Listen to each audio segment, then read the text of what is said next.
Hi everyone, this is Alan Lepofsky from Constellation Research, and I'm just going to do a quick tour of some of the new things that Microsoft brought out in the recent release of Teams.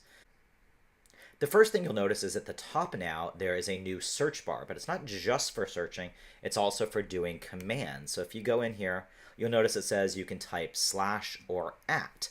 So if I type slash, which may be familiar with users of IRC clients or Slack or some other things where slash commands became sort of prevalent, type slash and you can see all these different things that you can type in. So you can set your status, you can get help, you can mention people, you can see an org chart. There's a new feature where I can do slash who.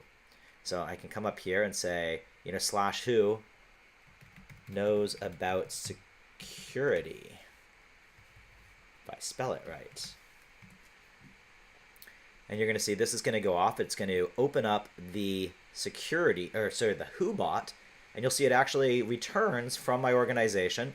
I found 4 people who know about security in Teams that I'm a member of. So it lists myself and some others of my colleagues, but Steve Wilson is our company's analyst who studies security or researches security and privacy and identity. So it's actually identified Steve as our company's expert. So that's really cool. I can also go up here and let's say, I want to search for something directly on YouTube. I can do that. But let me show you other ways that you can actually use these new commands. If I am inside a team, let's go over here on the left, and let me open up sort of my demo spot here. And I come down to the bottom. If I do at, and I do a YouTube, you'll see that I can search for YouTube videos. Click browse, and let me do Alan Lepo. Let's do future of work. So if I want to share a video with somebody, right from within Teams, it will go off and find that information for me, and I no longer have to sort of open up another browser, go to YouTube, do a search, copy and paste the URL. I can just come up here and hit paste, and it goes directly into a post in Teams.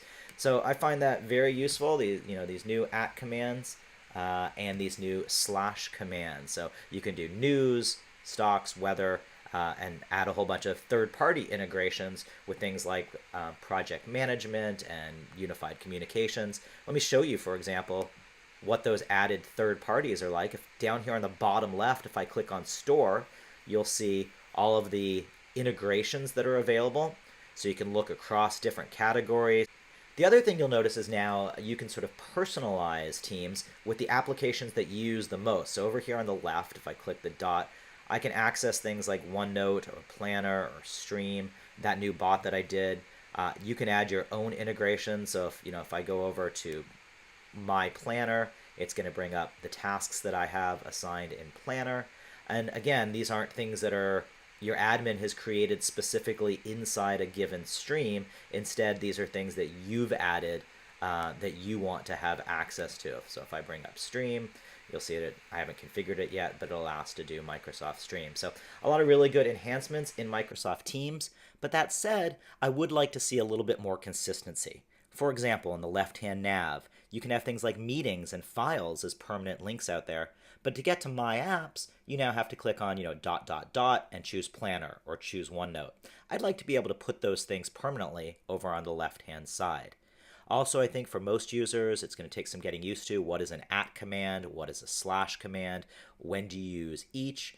What things sort of happen in the stream versus what sort of things happen with bots. So it does take some getting used to. I would like to see a little bit of simplification, a little bit of more consistency, and a little bit some changes, some basic changes to the UI, but overall, a really good release.